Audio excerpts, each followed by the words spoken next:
I'm not a ladies' man, and he never was, and I will not. Like many boring, successful bachelors, I had to wait until the big catches were shared. Once these top heels are out of the game, the quiet nerds with a good income start looking good to the rest of the women. My name is Bryce, and I married Naomi 23 years ago. Our oldest, Denise, is in college. Her brother, Daniel, is a sophomore at Cross State University. Mickey is the youngest and is heading off to private college in the fall. She is apparently much smarter than the other two since she has a full scholarship. My card really appreciates this. Naomi and I met at a business conference. She handed out registration materials. Apparently, I was witty enough for her to seek me out at lunch and sit with me. What sets Naomi apart from most is that she is significantly overweight. She seems unfazed by it and flirts like she's a skinny babe. The way she looks has never mattered to me. We fell in love based on shared beliefs and desires. Naomi works, but only gets half of mine.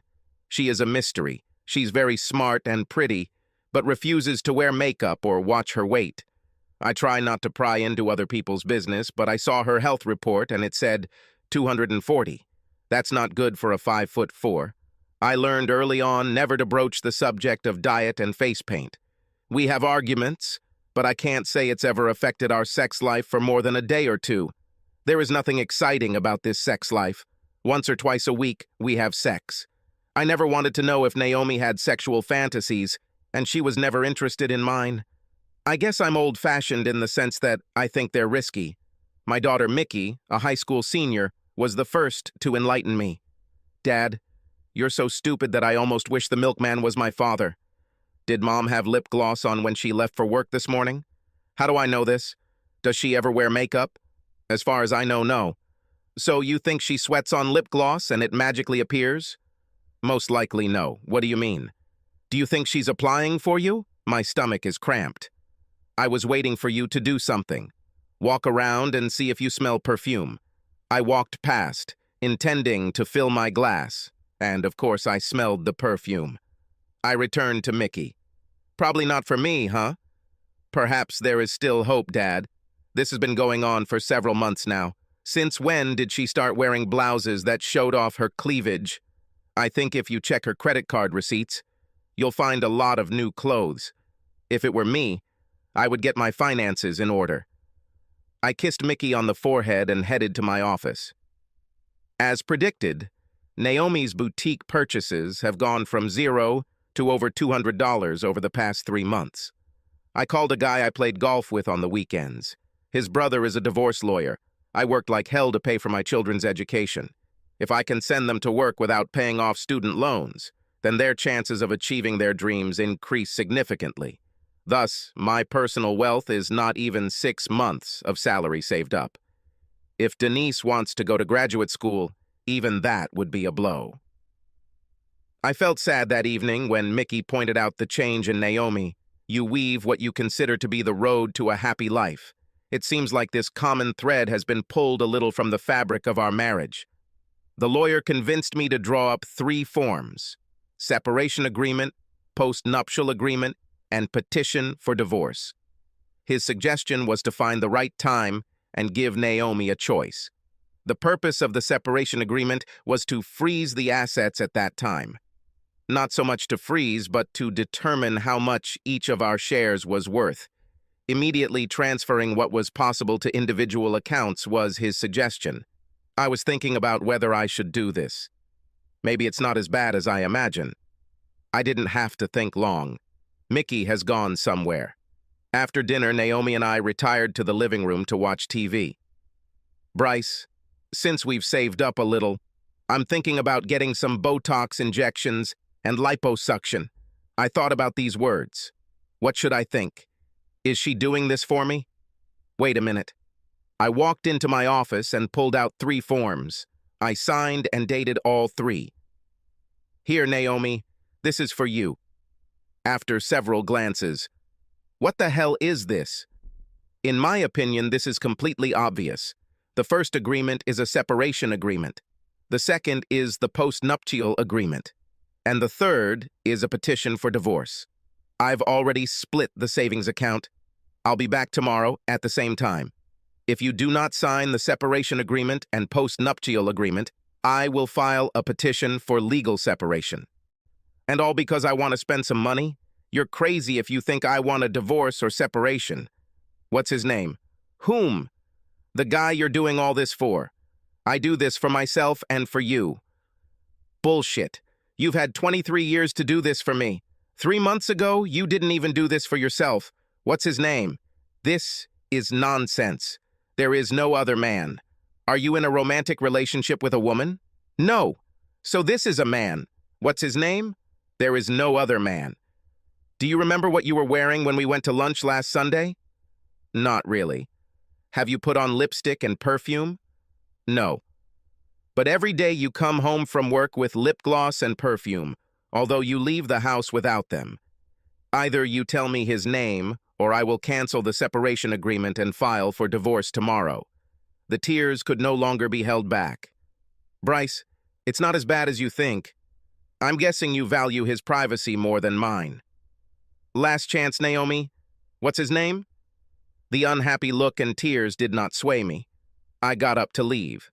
Jim Stevens, in a very quiet voice. I'll be back tomorrow. Sign contracts of your choice. This is the end. Bryce, no, do not say that. I didn't let it get that far. Please stay. We need to talk about this. I went to my bedroom and packed my suitcase. Naomi sat quietly, covering her face with her hands. I didn't notice how Mickey hugged me and kissed me. I'm proud of you, Dad. If we are not good enough for her, she can live on her own. How could I miss all these signs? Very simple, Dad. In the college preparatory class I attend, we studied confirmational biases.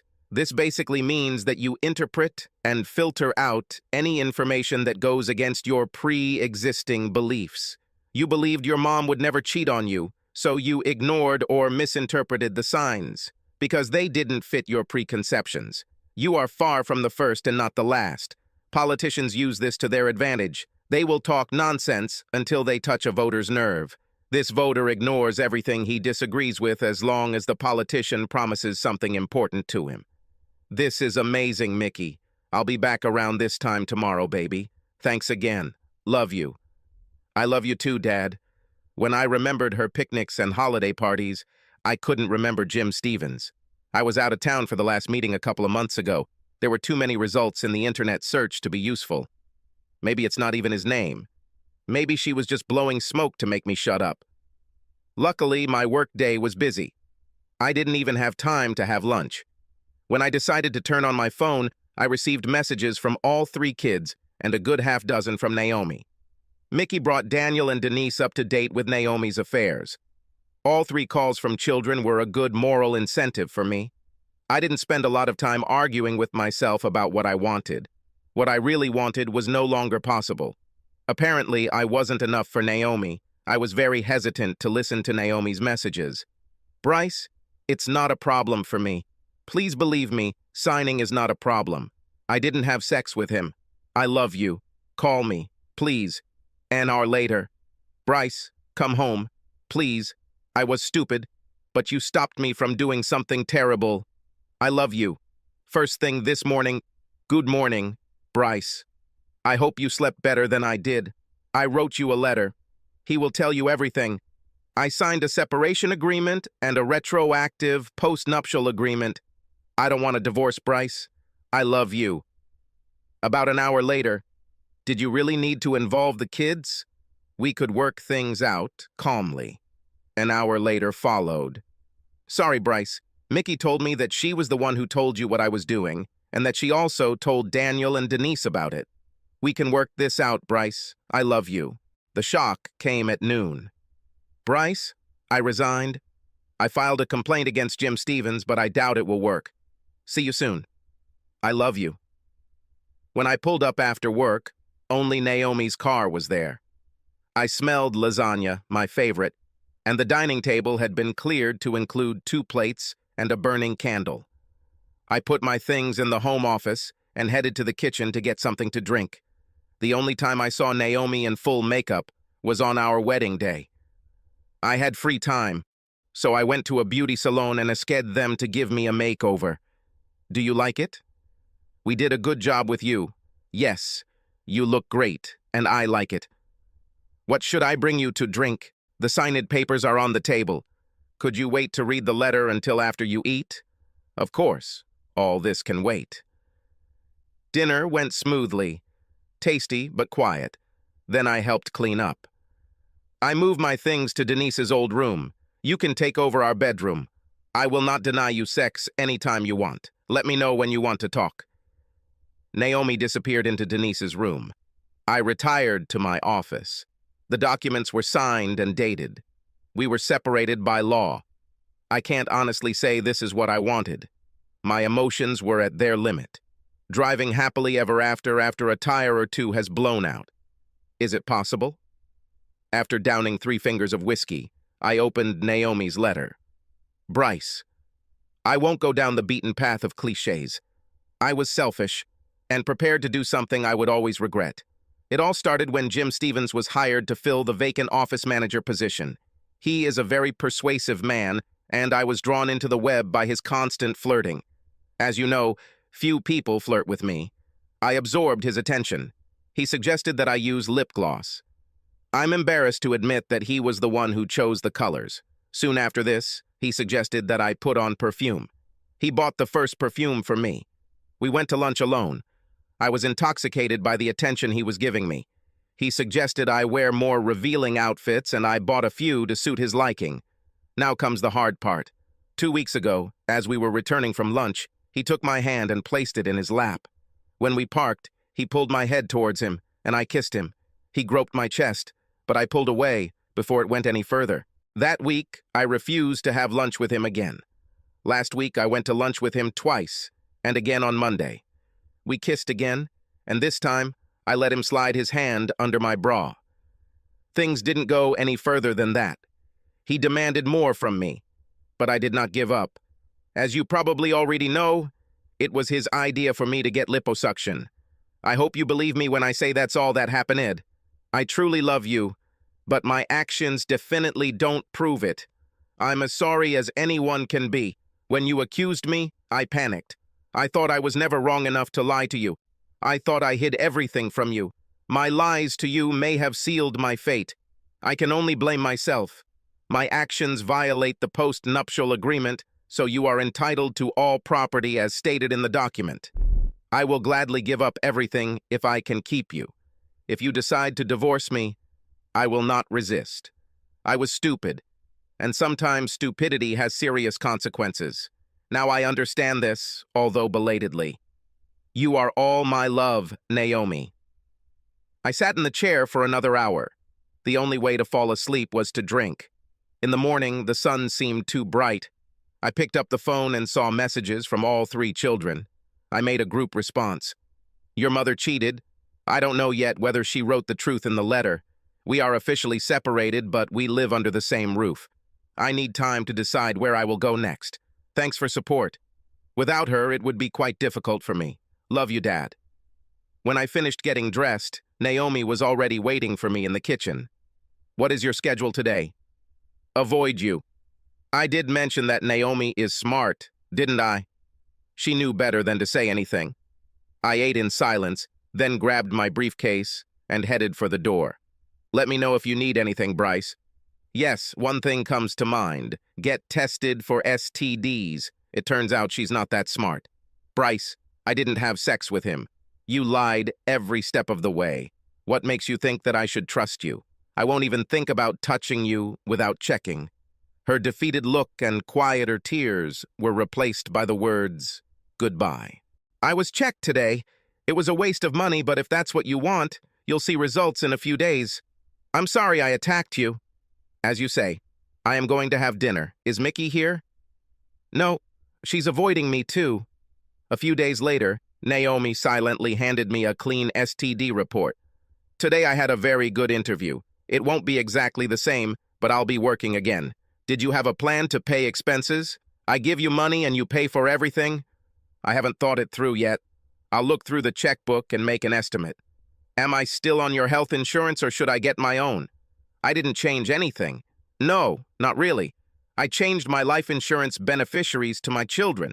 This brought mist into my eyes and a few drops of tears. Life moved slowly. I still didn't know what I wanted. Naomi was happy with her new job. The children were too busy with their own affairs to worry about our problems. Days turned into weeks. I made quite a few sarcastic remarks whenever possible. Less than 3 months had passed since the beginning of our separate existence, when I began to warm up the situation. My office holiday party was approaching. I'm always there, but mainly because I'm part of the senior management. I decided to get a little revenge on Naomi. I arrived home at the usual time and the smell of cookies filled the house. I needed to change clothes and get to a hotel in the city center where celebratory events were taking place. "Hi, darling. How's work today?" "As always. I won't stay for dinner. Today we have a corporate party." "Oh my God. What is the dress code today? Give me a few minutes and I'll be ready." "I'm so sorry, Naomi. I won't take you. I have a date. I need to change clothes. I didn't have a date. I was picking up Mickey so she could dance. I rarely wear cologne, but today I put on some perfume. It's in a hotel in the city center. If I drink too much or anything, I'll just rent a room. Good night, Naomi." I could tell by the look on Naomi's face how hurt she was. Let it be so. Misfortune loves company. It's her turn to deal with emotions she thought she'd never have to deal with. Very few people asked about Naomi. The rumors spread and everyone knew something was wrong. I enjoyed the explicit sexual flirting offered by several single ladies. It would be very easy to spend the night with your desired partner. I was wondering if I should go home today. How much pain has already been caused? Is it enough? Around 1 o'clock in the morning, Mickey got ready to leave. Robin Lowry, a divorced 30-year-old cutie, was drunk. She is in my department, but does not report directly to me. Bryce, I rented a room. I could use some help finding my room. I caught Robin before she fell. Mark Franklin, who works for me, grabbed it from the other side. Robin handed the key to Mika. Mark and I walked Robin to the elevators. We were just embarrassed to go into her room when she announced, "Oh God, I feel so bad." We dragged her into the bathroom. Mickey stayed with her.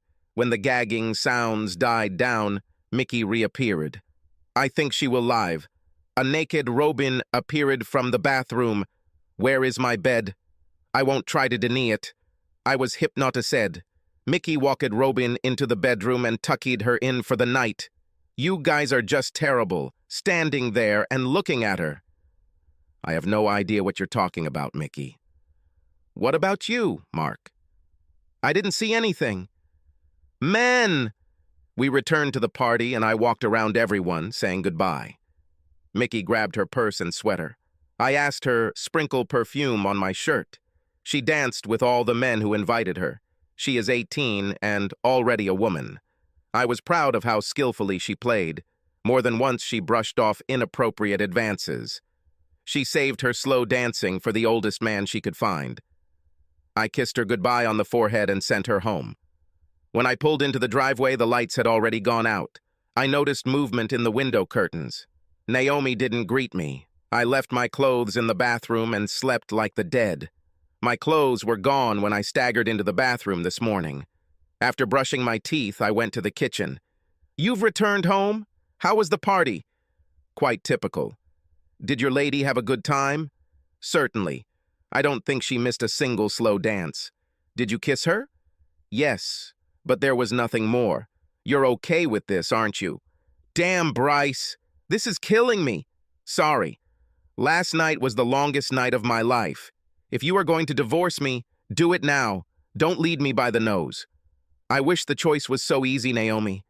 I can't forget the 100 years we spent together. You cheated. Maybe you had sex. Maybe you didn't. But that doesn't change the fact that you abandoned our marriage vows without permission. But you too last night. So you can, but I can't. Nice double standard. Convenient for you, isn't it? Bryce, I want us to end this. I'm afraid you'll find someone you like more than me. This scares me to death. Welcome to my world. Now you have some idea of what's going on in my head. I'm going for a walk. I am going with you. This was the first time. I'm walking along 2 Mile Loop. which takes me about 45 minutes depending on the speed. This is Naomi's first time. They passed in silence. That was nice, Naomi. I am going to take a shower. Can I join? Honestly, I think Naomi was checking for hickeys. I can't remember the last time she kissed every inch of my body. I have no idea how she found out, but I had to suspect she would. It only took a few days. You're very proud of yourself, aren't you? You took Mickey to your party. You said you did all the slow dancing with her? No. I said that she danced all the slow dances. You heard what you wanted to hear. Whose perfume was on your shirt? I asked Mickey. So you didn't sleep with other women that night? Why should I confess? Naomi's eyes became wet. Not knowing hurts, doesn't it, Naomi? Tell me when you can get this thought out of your head, next week or in 10 years. To my surprise, she smiled and pulled me into the bedroom. Naomi received nothing from her previous employer, although Jim Stevens was sent packing a few months later. Although her new job was somewhat different, after 6 months, she was promoted to shift supervisor. She doesn't wear makeup or perfume, and only wears sexier outfits when we go out together. She made me accompany her to her annual checkup. Naomi wanted me to know that this was her doctor's advice to lose weight. This was smart of her, as I would have been suspicious if she had just started dieting and exercising. She's spending a lot of money on clothes again, but this time because she's losing extra pounds. All 3 children took turns avoiding Naomi. We are family again. Subscribe to our channel so that your second chaff doesn't cheat on you, and go ahead and listen to the next story, because this story is nothing compared to the next one.